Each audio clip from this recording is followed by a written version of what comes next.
નમસ્કાર દોસ્તો, સ્વાગત છે તમારું તમારી પોતાની YouTube channel GK by M K sir Gujarati GK પર। આજે આપણા વિડીયોમાં 27 મે 2026ના 15 મોસ્ટ આઈએમપી ટોપિકને કવર કરીશું અને દરેક ટોપિકના પરીક્ષાલક્ષી મુદ્દાઓ પર જાણીશું। તો પૂરો વિડીયો બહુ ધ્યાનથી જોજો, લાસ્ટમાં તમારી ટેસ્ટ હશે જેના જવાબો તમારે કોમેન્ટમાં આપવાના છે। સાથે જ મિત્રો, આ ગુજરાતની એકમાત્ર ચેનલ છે કે જ્યાં દરરોજ સવારે 8 વાગે ફક્ત 20 મિનિટ જેટલા નાનકડા વિડીયોમાં તમને મોસ્ટ આઈએમપી 15 પ્રશ્નો ડિટેલમાં કવર કરવામાં આવે છે અને સાથે જ આગલા દિવસના 15 પ્રશ્નોનું રિવિઝન પણ કરવામાં આવે છે। તો જો તમે આપણી ચેનલના વિડીયોને દરરોજ ફોલો કરવાની ટેવ રાખશો તો તમે કોઈપણ કોમ્પિટિટિવ એક્ઝામની તૈયારી કરતા હશો તેમાંય તમારો કરંટ અફેર્સમાં એક પણ માર્ક્સ નહીં કપાય। અને મિત્રો, કરંટ અફેર્સ તો એમ પણ એવો ટોપિક છે કે પરીક્ષા હોય કે ના હોય, એટલીસ્ટ 20 મિનિટ આવા ક્વોલિટી વિડીયોને આપતા થઈ જશો તો એનો ફાયદો તમને 100% ટૂંક સમયમાં ક્યાંક ને ક્યાંક જોવા મળવાનો જ છે। તો જો હજુ સુધી ચેનલને સબસ્ક્રાઇબ ના કરી હોય તો પ્લીઝ જલ્દીથી કરી લેજો। તો ચલો વિડીયો સ્ટાર્ટ કરીએ। આફ્રિકા દિવસ દર વર્ષે કઈ તારીખે ઉજવવામાં આવે છે? તો મિત્રો, આજે આફ્રિકા દિવસ હોય છે તે દર વર્ષે ઉજવવામાં આવે છે 25 મેના રોજ।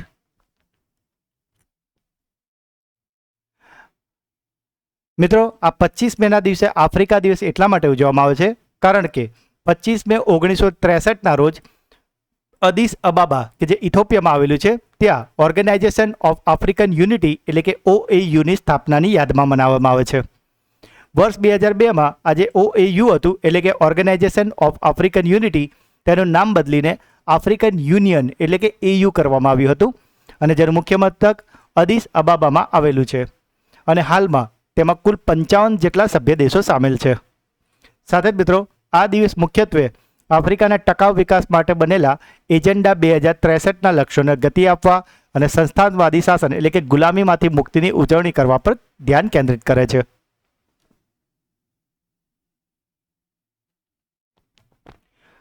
ચારસો મીટરની દોડમાં 45 સેકન્ડનો બેરિયર તોડનાર પ્રથમ ભારતીય એથ્લીટ કોણ બન્યા છે? તો મિત્રો, આજે 45 સેકન્ડનો બેરિયર તોડીને જે નવો રેકોર્ડ બનાવ્યો છે તે પ્રથમ ભારતીય એથ્લીટ છે, તેમનું નામ છે વિશાલ ટેકે। વિશાલ ટેકેએ 400 મીટરની ફાઇનલ દોડ માત્ર 44.98 સેકન્ડમાં પૂરી કરીને નવો નેશનલ રેકોર્ડ સ્થાપિત કર્યો છે। આ પહેલાં પણ રાષ્ટ્રીય રેકોર્ડ તેમના નામે જ હતો। તેમણે 45.12 સેકન્ડ, જેને વધુ બહેતર બનાવીને તેમણે 45 સેકન્ડની મર્યાદામાં તેમણે પૂરી કરી દીધી હતી। એટલે મિત્રો, એમનો રેકોર્ડ 45.12 સેકન્ડનો હતો, ત્યાર પછી એમણે પોતાનો રેકોર્ડ તોડીને 12 સેકન્ડ જે વધારાની હતી તેને ઝડપથી પૂરી કરીને 45 સેકન્ડની મર્યાદા તેમણે પોતે જ બનાવી હતી અને હવે એમાંથી પણ આગળ વધીને એમણે હવે નવો રેકોર્ડ બનાવ્યો છે 44.98 સેકન્ડ। મિત્રો, તમને ખ્યાલ જ છે કે આ ઐતિહાસિક ટાઈમિંગની સાથે જે ભારતીય ખેલાડીના ઇતિહાસમાં ફ્લાઇંગ સિખના નામથી મશહૂર મિલ્ખા સિંહ, જેમનું નામ તમે બધા સાંભળ્યું જ હશે, તેમના નામ પર એક પિક્ચર પણ બની હતી, ખૂબ જ સરસ હતી ફરહાન અખ્તરની। તો તે જે મિલ્ખા સિંહ હતા, જે ફ્લાઇંગ સિખ, તેમણે 1960ના ઓલિમ્પિકમાં 45.73 સેકન્ડનો એક નવો સુવર્ણ યુગ જે હતો એ હવે ચેન્જ થઈ ગયો છે કારણ કે મિલ્ખા સિંહનો રેકોર્ડ હતો 45.73 સેકન્ડનો અને હવે નવો આવી ગયો છે 44.98 સેકન્ડ પૂરી કરીને નવો નેશનલ રેકોર્ડ સ્થાપિત કર્યો છે વિશાલ ટીકેએ। સત્તાવાર રીતે અબજોપતિ બનનાર વિશ્વનો બીજા નંબરના ફૂટબોલર કોણ બન્યા છે? તો મિત્રો, આજે અબજોપતિની લિસ્ટમાં ઓફિશિયલી આવી ગયા હોય તેવા વિશ્વના બીજા ફૂટબોલર બન્યા છે લિયોનેલ મેસી। પ્રથમ નંબરની વાત કરીએ તો પોર્ટુગલના દિગ્ગજ ક્રિસ્ટિયાનો રોનાલ્ડો ઇતિહાસમાં પ્રથમ અબજોપતિ ફૂટબોલર છે અને હવે મેસી તેમના પછી આ મુકામ હાંસલ કરનાર બીજા ખેલાડી બન્યા છે। મેસીની વાત કરીએ તો તેમની કુલ સંપત્તિ, ફૂટબોલની જે સેલરી હોય, બોનસ હોય, એમના બ્રાન્ડ એન્ડોર્સમેન્ટ જેવી કે એડિડાસ ને બધાને તેઓ બ્રાન્ડ એન્ડોર્સ કરતા હોય, રિયલ એસ્ટેટ હોય, બિઝનેસ ઇન્વેસ્ટમેન્ટ હોય, એ બધાના માધ્યમથી તેમણે $1 અબજ પાર પહોંચાડી દીધી છે। જો રોનાલ્ડોની વાત કરીએ તો તેમણે સાઉદી અરેબિયાની ક્લબ અલ નાસ્ર સાથે મોટી રકમની એક ડીલ કરી હતી અને તેમણે આજે અરબપતિમાં પ્રથમ જે આવ્યા છે તે સિદ્ધિ એમણે હાંસલ કરી લીધી હતી। પરંતુ મેસીએ કોઈ પણ સાઉદી મેગા કોન્ટ્રાક્ટ વિના અમેરિકાની ઇન્ટર મિયામી ક્લબ અને એપલ ટીવી જેવી વ્યાપારી ભાગીદારીઓ દ્વારા આ સિદ્ધિ પોતાને નામ કરી લીધી છે। સત્તાવાર નાણાકીય સૂચકાંકો અનુસાર મેસી ફૂટબોલ ઇતિહાસમાં આ આંકડો પાર કરનાર સૌથી યુવા ખેલાડી પણ બન્યા છે। મિત્રો જો હજુ સુધી વિડીયોને લાઇક ના કર્યો હોય તો તમને રિક્વેસ્ટ છે કે પ્લીઝ જલ્દીથી કરી લો. ભારતનું બીજું સૌથી મોટું ઇન્ટરનેશનલ ક્રિકેટ સ્ટેડિયમ ક્યાં બનાવવામાં આવશે? તો મિત્રો આજે બીજા નંબરનું સૌથી મોટું ઇન્ટરનેશનલ ક્રિકેટ સ્ટેડિયમ ભારતનું બનવાનું છે કર્ણાટકમાં, કે જેની ક્ષમતા છે 80,000. હવે મિત્રો એ વાત થઈ છે બીજા નંબરની, તો પ્રથમનું તો તમને ખ્યાલ જ હશે. ચલો બધું ડિટેલ્સ પર નજર નાખી લઈએ. તો ભારતનું બીજું સૌથી મોટું આંતરરાષ્ટ્રીય ક્રિકેટ સ્ટેડિયમ કર્ણાટકની રાજધાની બેંગલુરુ નજીક આનેકલ તાલુકાના સૂર્યનગર ફેઝ 4 જે ઇંદલાવાડી ગામ ખાતે બનાવવામાં આવવાનું છે. કર્ણાટકના મુખ્યમંત્રી સિદ્ધારમૈયા અને નાયબ મુખ્યમંત્રીએ મે 2026માં આ પ્રોજેક્ટનો શિલાન્યાસ કર્યો છે. આ આંતરરાષ્ટ્રીય સ્તરના સ્ટેડિયમમાં 80,000 પ્રેક્ષકો બેસી શકશે. અને મિત્રો જે પ્રથમ નંબરનું છે અમદાવાદના નરેન્દ્ર મોદી સ્ટેડિયમ કે જે મોટેરામાં આવેલું છે તે ભારતનું પ્રથમ છે. અને હવે આ બીજા નંબરનું બનવાનું છે એ કર્ણાટકમાં બનવાનું છે. આ પ્રોજેક્ટનો અંદાજિત ખર્ચ 943 કરોડ છે કે જે આશરે 75 એકર જેટલા વિશાળ વિસ્તારમાં પથરાયેલો હશે. આ માત્ર એક ક્રિકેટ ગ્રાઉન્ડ જ નહીં હોય મિત્રો, પણ આ તેને એક ઇન્ટિગ્રેટેડ સ્પોર્ટ કોમ્પ્લેક્સ તરીકે વિકસાવવામાં આવશે કે જેમાં એથ્લેટિક ટ્રેક પણ હશે, ઇન્ડોર સ્પોર્ટ્સ પણ હશે અને ઓલિમ્પિક સાઇઝના સ્વિમિંગ પુલ જેવી સુવિધાઓ પણ ઉપલબ્ધ રહેશે. એટલે કે આ મલ્ટી યુઝ ટાઈપનું આ ગ્રાઉન્ડ બનવાનું છે.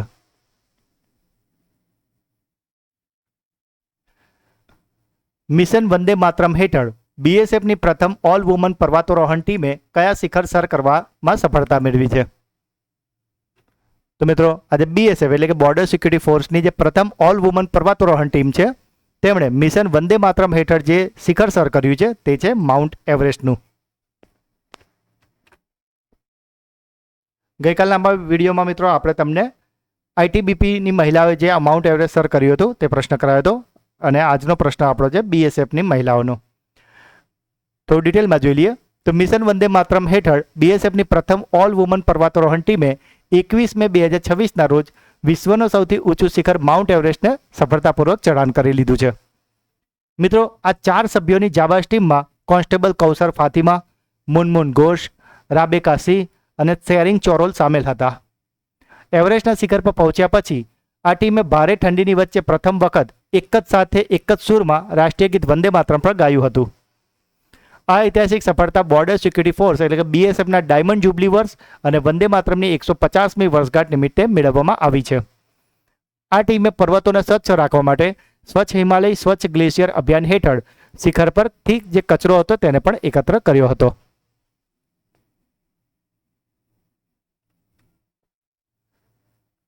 રાજ્યસભાની અરજી સમિતિ એટલે કે પિટિશન કમિટીના અધ્યક્ષ તરીકે કોની નિમણૂક કરવામાં આવી છે?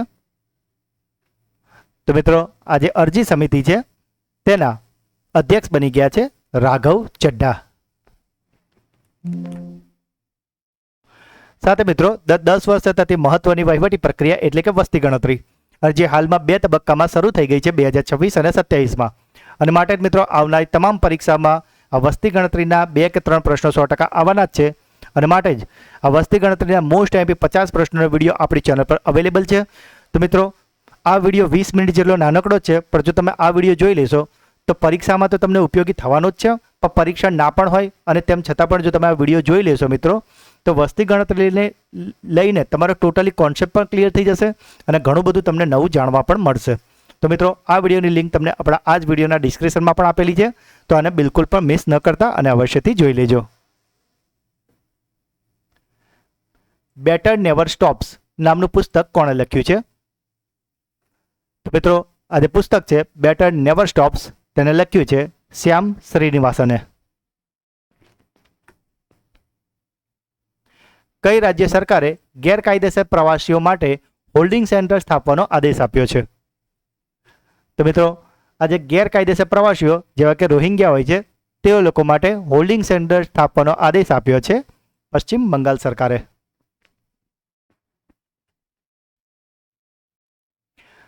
The library man of India નામનું પુસ્તક કોણે લખ્યું છે?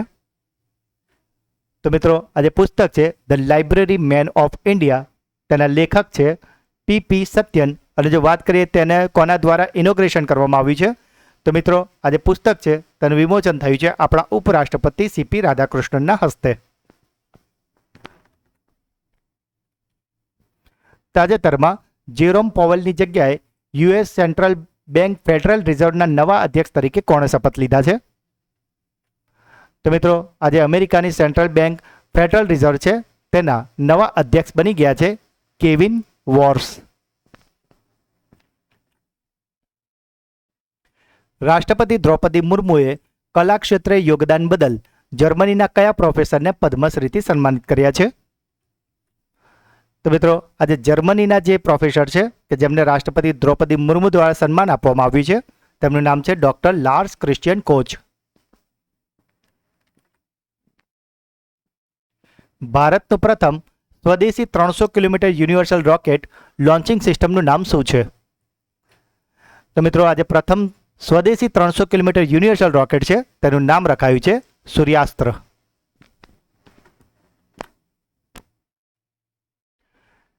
વિશાળ આદિવાસી સાંસ્કૃતિક સમાગમ એટલે કે મેગા ટ્રાઇબલ કલ્ચરલ કોંગ્રેસનું આયોજન ક્યાં કરવામાં આવ્યું છે? તો મિત્રો, આજે જનજાતીય સાંસ્કૃતિક સમાગમ કાર્યક્રમ છે તેનું આયોજન થયું છે નવી દિલ્હી ખાતે. સાથે જ મિત્રો, એપ્રિલ મહિનાનો મંથલી કરંટ અફેર્સ વિડીયો કે જેમાં આપણે એપ્રિલ મહિનાના મોસ્ટ આઈએમપી 200 પ્રશ્નો કરાવ્યા છે. તો મિત્રો, જે પરીક્ષાનું કોમ્પિટિશન લેવલ હોય છે તે જોતા મિત્રો સ્માર્ટ બનો અને સ્માર્ટ તૈયારી કરો. મેગઝીન વાંચવા કરતાં બેટર છે કે આવા ક્વોલિટીવાળા વિડીયો જોઈ લો, કારણ કે આમાં આપણે એવા જ મંથલીમાં 200 પ્રશ્નો લઈએ છીએ કે જે તમારી તમામ સ્પર્ધાત્મક પરીક્ષા માટે ખૂબ જ ઉપયોગી હોય. તો મિત્રો, આ બધા ક્વોલિટી વિડીયો છે તો આને બિલકુલ પણ મિસ ન કરતા. અને આ વિડીયો જોયા પછી 100% તમને આગળના મંથના વિડીયો જોવાની પણ ઈચ્છા થશે જ. અને માટે જ મિત્રો, માર્ચ મહિનો હોય કે પછી ફેબ્રુઆરી હોય કે પછી જાન્યુઆરી હોય કે ડિસેમ્બર નવેમ્બર, દરેક મહિનાના મંથલી વિડીયો આપણી ચેનલ પર અવેલેબલ છે જેમાં આપણે દરેક મહિનાના મોસ્ટ આઈએમપી 200 પ્રશ્નો કરાવ્યા છે. તો આ બધા ક્વોલિટી વિડીયો છે, તો મિત્રો આને અચૂકથી જોઈ લેજો. ચોથી ભારત આફ્રિકા ફોરમ સમિટ કયા રોગચાળાના કારણે સ્થગિત કરવામાં આવી છે? તો મિત્રો, આજે ભારત આફ્રિકા ફોરમ થવાની હતી કે જેની ચોથી આવૃત્તિ થવાની હતી, પરંતુ તે હાલ પૂરતી સ્થગિત કરાઈ છે ઈબોલાના કારણે. આ મહત્વપૂર્ણ શિખર સંમેલન 28 થી લઈને 31 મે 2026 દરમિયાન નવી દિલ્હીમાં યોજાવાનું હતું. ડેમોક્રેટિક રિપબ્લિક ઓફ કોંગો અને યુગાન્ડા જેવા આફ્રિકન દેશોમાં અત્યારે ઈબોલા વાયરસનો ચેપ ઝડપથી ફેલાઈ રહ્યો છે. આ પરિસ્થિતિને ધ્યાનમાં રાખીને WHO એટલે કે વિશ્વ આરોગ્ય સંસ્થા દ્વારા તેને ગ્લોબલ હેલ્થ ઇમરજન્સી એટલે કે વૈશ્વિક સ્વાસ્થ્ય કટોકટી જાહેર કરવામાં આવી છે. આફ્રિકન નેતાઓ પૂર્ણ ભાગીદારી સુનિશ્ચિત થાય અને જાહેર આરોગ્યની સુરક્ષાને ધ્યાનમાં રાખીને ભારત સરકાર અને આફ્રિકન યુનિયન બંનેએ ભેગા થઈને પરસ્પર સંમતિથી આ સંમેલનને થોડો આગળ ધકેલવાનો કે હાલ પૂરતો સ્થગિત રાખવાનો નિર્ણય લીધો છે. મિત્રો, નવાઈની વાત એ છે કે વર્ષ 2014માં જ્યારે આનું ત્રીજું સંમેલન થવાનું હતું ત્યારે પણ પશ્ચિમ આફ્રિકામાં ઈબોલા સંકટ જ આવ્યું હતું અને ત્યારે પણ આ જે ત્રીજું જે સંમેલન થવાનું હતું તે પાછળ ઠેલાયું હતું અને 2014ના બદલે તેનું આયોજન 2015માં કરવું પડ્યું હતું. અને ચોથામાં પણ ઈબોલા વાયરસના કારણે જ હાલ પૂરતું તેને સ્થગિત કરાયો છે. મિત્રો, જો હજુ સુધી વિડીયોને લાઇક કે ચેનલને સબસ્ક્રાઇબ કરવાની બાકી હોય તો પ્લીઝ અત્યારે જ કરી લો. આરબીઆઈએ ઓક્ટોબર 2028 સુધીમાં કઈ બેંકના એમડી અને સીઈઓ તરીકે સંદીપ બક્ષીની પુનઃ નિમણૂક કરી છે? તો મિત્રો, આજે સંદીપ બક્ષી છે તે 2028ના ઓક્ટોબર મહિના સુધી ફરીથી એમડી અને સીઈઓ બની ગયા છે આઈસીઆઈસીઆઈ બેંકના. તો મિત્રો, આ હતા આજના 15 પ્રશ્નો. આઈ હોપ કે તમને ઘણું બધું નવું જાણવા મળ્યું હશે, મજા આવી હશે અને પરીક્ષામાં તો આ બધું તમને કામ લાગવાનું જ છે. તો મિત્રો, હવે સમય છે તમારા સુપર ફાસ્ટ ફ્લેશ રિવિઝનની કે જેમાં ગઈકાલના જે 15 પ્રશ્નો હતા તેનું એક ફટાફટથી ફ્લેશ રિવિઝન કરી લઈએ. તો મિત્રો, ગઈકાલનો પહેલો પ્રશ્ન હતો, ભારત કયા દેશોની સરહદ પર સ્માર્ટ બોર્ડર પ્રોજેક્ટ શરૂ કરવાનું છે? તો મિત્રો, આજે સ્માર્ટ બોર્ડર પ્રોજેક્ટ છે તે ભારત શરૂ કરવાનું છે પાકિસ્તાન અને બાંગ્લાદેશની સરહદો પર. મિત્રો, ગઈકાલના વિડીયોમાં મેં તમને બાકીના દેશોની જે આપણી જે સરહદોના નામ છે તે પણ જણાવ્યા છે. સાથે તમને ક્લાસરૂમ ક્વેશ્ચન પૂછ્યો હતો જેના મોટા ભાગના મિત્રોએ જવાબ આપ્યા છે અને બધાના જવાબ સાચા છે કે ભારત પાકિસ્તાન કે ભારત બાંગ્લાદેશ બોર્ડરનું નામ શું છે? તો તે છે રેડ ક્લિફ. અને મિત્રો, મોટાભાગના મિત્રોએ સાચા જ જવાબ આપ્યા છે, તો તમામને ખૂબ ખૂબ અભિનંદન જેમણે જવાબો આપ્યા છે. મિત્રો, બાંગ્લાદેશમાં પહેલાં પાકિસ્તાન જ હતું, માટે પાકિસ્તાનનું પૂછે કે બાંગ્લાદેશનું પૂછે, બંનેનું નામ બોર્ડરનું નામ એક જ છે. તો અહીંયાથી તમારા માટે એક સવાલ છે કે મિત્રો, ભારત અને અફઘાનિસ્તાન ની રેખા જે બોર્ડર છે તેનું નામ શું છે તે તમારે મને કોમેન્ટમાં જણાવવું છે. ગઈકાલના વિડીયોમાં મેં તમને ઓલરેડી એ જણાવ્યું હતું. તો આ તમારો ક્લાસરૂમ ક્વેશ્ચન થઈ ગયો આજનો. સકુરા સાયન્સ પ્રોગ્રામ 2026 હેઠળ ભારતના 56 શાળાના વિદ્યાર્થીઓ કયા દેશની મુલાકાત લેશે? તો મિત્રો આજે સકુરા સાયન્સ પ્રોજેક્ટ 2026 છે તેના હેઠળ ભારતના બાળકો જવાના છે જાપાન. 5000 મીટર દોડમાં 13 મિનિટ અને 3 સેકન્ડનો નવો રાષ્ટ્રીય રેકોર્ડ કયા એથ્લીટે બનાવ્યો છે? તો મિત્રો આજે 13 મિનિટ અને 3 સેકન્ડનો નવો રાષ્ટ્રીય રેકોર્ડ છે તે બનાવ્યો છે ગુલવીર સિંહે. મિત્રો આ 5000 મીટરનો રેકોર્ડ છે અને હમણાં જે આપણે જોયો તો એ 400 મીટર રહેશે. તો આ બધું ધ્યાન રાખવાનું જેથી કરીને કન્ફ્યુઝ ન થાવ તમે. કાન્સ ફિલ્મ ફેસ્ટિવલ 2026માં સર્વશ્રેષ્ઠ પામડી ઓર એવોર્ડ કઈ ફિલ્મે જીત્યો છે? તો મિત્રો આ જે એવોર્ડ જીત્યો તે ફિલ્મનું નામ છે ફ્યોર્ડ. અહીંયા થોડુંક ટાઈપિંગ મિસ્ટેક છે, સાચો જવાબ છે ફ્યોર્ડ. કેરળ વિધાનસભાના 25મા અધ્યક્ષ તરીકે કોની પસંદગી કરવામાં આવી છે? તો મિત્રો કેરળ વિધાનસભાના 25મા અધ્યક્ષ બન્યા છે તિરુવંચુર રાધાકૃષ્ણન. તો મિત્રો અહીંયાથી તમારા માટે ક્લાસરૂમ ક્વેશ્ચન છે કે થોડા દિવસ અગાઉ મેં તમને પશ્ચિમ બંગાળના અધ્યક્ષ કોણ છે તે જણાવ્યું હતું. તો તમારે મને પશ્ચિમ બંગાળના જે અધ્યક્ષ સ્પીકર છે તેમનું નામ તમારે મને કોમેન્ટમાં જણાવવાનું છે. અહીં આપણે કેરળની વાત કરી છે, એ રીતે આપણે પશ્ચિમ બંગાળનો તમને પ્રશ્ન પૂછ્યો છે. યુરોપ અને ચીનની સ્પેસ એજન્સીઓએ સૌર પવનો માટે કયું સંયુક્ત મિશન લોન્ચ કર્યું છે? તો મિત્રો આ જે સંયુક્ત મિશન છે તેનું નામ છે સ્માઇલ મિશન, કે જે યુરોપ અને ચીનની સ્પેસ એજન્સીઓએ સૌર પવનો માટે લોન્ચ કર્યું છે. કયા પોલીસ દળની પ્રથમ મહિલા ટીમે માઉન્ટ એવરેસ્ટને સર કર્યો છે? તો આજે માઉન્ટ એવરેસ્ટ સર કર્યો છે તે ટીમનું નામ છે ITBP એટલે કે Indo Tibet border police. Oil India લિમિટેડે કુદરતી ગેસનો નવો ભંડાર ક્યાં શોધ્યો છે? તો મિત્રો આજે કુદરતી ગેસનો નવો ભંડાર છે તે ઓઇલ ઇન્ડિયા લિમિટેડને હાલમાં મળ્યો છે રાજસ્થાનમાં. કયા ભારતીય સ્પેસ મિશનને ગોડાર્ડ એસ્ટ્રોનોટિક્સ એવોર્ડ 2026થી સન્માનિત કરવામાં આવ્યા છે? તો મિત્રો આજે ગોડાર્ડ એસ્ટ્રોનોટિક એવોર્ડ 2026 છે તે અપાયું છે ભારતના ચંદ્રયાન 3 મિશનને. ભારતના કયા રાજ્યમાં શિશુ મૃત્યુદર સૌથી ઓછો નોંધાયો છે? તો મિત્રો આજે સૌથી ઓછો જે શિશુનો મૃત્યુદર છે તે નોંધાયો છે કેરળમાં. મિત્રો 1000 ફક્ત 5 બાળકો એટલો ઓછો શિશુ મૃત્યુદર કેરળમાં નોંધાયો છે. કાન્સ ફિલ્મ ફેસ્ટિવલમાં પ્રીમિયર થનારી આર્ટિફિશિયલ ઇન્ટેલિજન્સ દ્વારા નિર્મિત પ્રથમ ફિલ્મ કઈ છે? તો મિત્રો આજે AI દ્વારા નિર્મિત પ્રથમ ફિલ્મ છે કે જેને કાન્સ ફિલ્મ ફેસ્ટિવલમાં પ્રીમિયર કરી છે તે છે હેલગ્રાઇન્ડ. ભારતીય નૌસેના માટે કોલકાતાથી લોન્ચ કરવામાં આવેલા પ્રથમ નેક્સ્ટ જનરેશન ઓફશોર પેટ્રોલ વેસલનું નામ શું છે? તો મિત્રો આજે next generation offshore patrol vessel છે તેનું નામ છે Sanghamitra. IGU southern India junior boys golf ચેમ્પિયનશિપનો ખિતાબ તાજેતરમાં કોણે જીત્યો છે? તો મિત્રો આ જે ચેમ્પિયનશિપ છે તેને જીતી લીધી વિહાન જૈને. 100 મીટર સ્પ્રિન્ટમાં 10.10 સેકન્ડની મર્યાદા તોડીને નવો રેકોર્ડ 10.09 સેકન્ડ બનાવનાર પ્રથમ ભારતીય રનર કોણ બન્યા છે? તો મિત્રો આજે ભારતીય રનર છે તેમનું નામ છે ગુરિન્દર વીર સિંહ. અને ગઈકાલનો છેલ્લો પ્રશ્ન હતો, અમેરિકાની રાષ્ટ્રીય ગુપ્તચર નિયામક એટલે કે ડાયરેક્ટર ઓફ નેશનલ ઇન્ટેલિજન્સના પદ પરથી તાજેતરમાં કોણે રાજીનામું આપ્યું છે?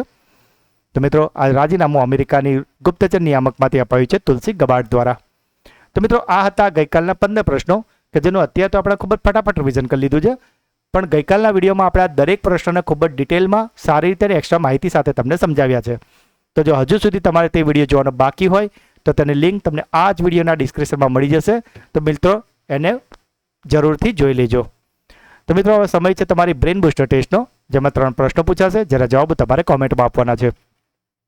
પરંતુ એ પહેલાં ગઈકાલના વિડીયોમાંથી જે મિત્રો જવાબ આપ્યા છે તેમાંથી રેન્ડમલી 3 મિત્રોના નામ સિલેક્ટ કરીને એનાઉન્સ કરવાનો ટાઈમ આવી ગયો છે. તો એ 3 મિત્રોના નામ છે રાહુલ પરમાર, કિરણસિંહ પગી અને ભીમસિંહ રાજપૂત. તો આ 3 મિત્રોને ખૂબ ખૂબ અભિનંદન કે જેઓ દરરોજ આપણી ચેનલના વિડીયોને જુઓ તો છે જ, સાથે brain booster quiz, classroom question અને વિડીયો અંગેના પ્રતિભાવો જરૂરથી કોમેન્ટમાં જણાવે છે. તો મિત્રો જો તમે પણ ચેનલ પર નવા હોય તો પ્રશ્નો જવાબ અને પ્રતિભાવ જરૂરથી જણાવજો. બની શકે કે આવતીકાલના વિડીયોમાં તમારું નામ પણ એનાઉન્સ થાય. તો મિત્રો આજનો પહેલો સવાલ છે, સત્તાવાર રીતે અબજોપતિ બનનાર વિશ્વના બીજા ફૂટબોલર કોણ બન્યા છે? રાજ્યસભાની અરજી સમિતિ એટલે કે પિટિશન કમિટીના અધ્યક્ષ તરીકે કોની નિમણૂક કરવામાં આવી છે? અને છેલ્લો પ્રશ્ન, બેટર નેવર સ્ટોપ્સ નામનું પુસ્તક કોણે લખ્યું છે? તો મિત્રો 3 પ્રશ્નના જવાબ તમારે મને કોમેન્ટમાં જણાવવાના છે. અને સાથે મિત્રો જો તમે આપણી ચેનલના વિડીયોને દરરોજ ફોલો કરશો તો મિત્રો કરંટ અફેર્સની કોઈ પણ તમે સ્પર્ધાત્મક પરીક્ષા આપશો ને, કરંટ અફેર્સ બાબતે તમારો એક પણ માર્ક્સ નહીં કપાય. અને મિત્રો રોજની રીલ્સો જોવામાં કે બીજા આવા કોઈ બી નકામા કામમાં તમારો 15-20 મિનિટનો ટાઈમ બગાડતો જ હશે. અને મિત્રો જો એ 15-20 મિનિટનો ટાઈમ બગાડ્યા કરતાં જો તમે આવા ક્વોલિટી વિડીયો જોવાની દરરોજ સવારે ટેવ પાડી લેશો મિત્રો, તો દરેક સ્પર્ધાત્મક પરીક્ષામાં તો તમને ફૂલ્લી કોન્ફિડન્ટલી તમે પૂરા માર્ક્સ લાવવાના જ છો. પણ એ સિવાય પણ મિત્રો જે તમારું જે નોલેજ છે એમાં એટલો વધારો થશે ને કે જેના કારણે તમારો કોન્ફિડન્સ, પર્સનાલિટી ડેવલપમેન્ટ અને ગ્રૂમિંગમાં પણ એ તમને ક્લિયર કટ દેખાઈ આવશે. તમારે બસ એક નાનકડી આદત પાડવાની છે કે દરરોજ સવારે 8 વાગે આ વિડીયો મુકાય, જે 20 મિનિટ જેટલો નાનકડો હોય છે, એને રેગ્યુલર જોવાની એક આદત પાડવાની છે. અને આવા નાના નાના પ્રયત્નો જ એક દિવસ મોટી જીત અપાવે છે. તો મિત્રો જો આજનો વિડીયો તમને ગમ્યો હોય તો તેને લાઇક જરૂરથી કરી લો. મિત્રો જે પણ પ્રશ્નો પૂછવામાં આવે છે કે તમારો કોઈ ડાઉટ છે તો તેને કમેન્ટ કરો. મિત્રો હું દરેક કોમેન્ટ વાંચું છું મિત્રો, અને દરેક કોમેન્ટનો રિપ્લાય હું અવશ્યથી કરું છું. અને જે સૌથી સારામાં સારી કોમેન્ટ હોય છે તેને હું પિન કરું છું, જેથી કરીને તમારો પ્રતિભાવ તમામ મિત્રો વાંચી શકે. મિત્રો આ જે વિડીયોની લિંક છે એને તમારે તમામ વોટ્સઅપ અને ટેલિગ્રામ ગ્રુપમાં શેર કરીને મને સપોર્ટ જરૂરથી કરજો. જો હજુ સુધી ચેનલને સબસ્ક્રાઇબ ના કરી હોય તો પ્લીઝ જલ્દીથી કરી લો, અને ઓલરેડી જો કરેલી છે તો એટલીસ્ટ તમારા 5 મિત્રોને જરૂરથી કરાવજો. તો મિત્રો મળીએ છીએ એક નવા વિડીયોમાં. ત્યાં સુધી ભણતા રહો, આગળ વધતા રહો. જય હિન્દ, જય ભારત, જય ગુજરાત.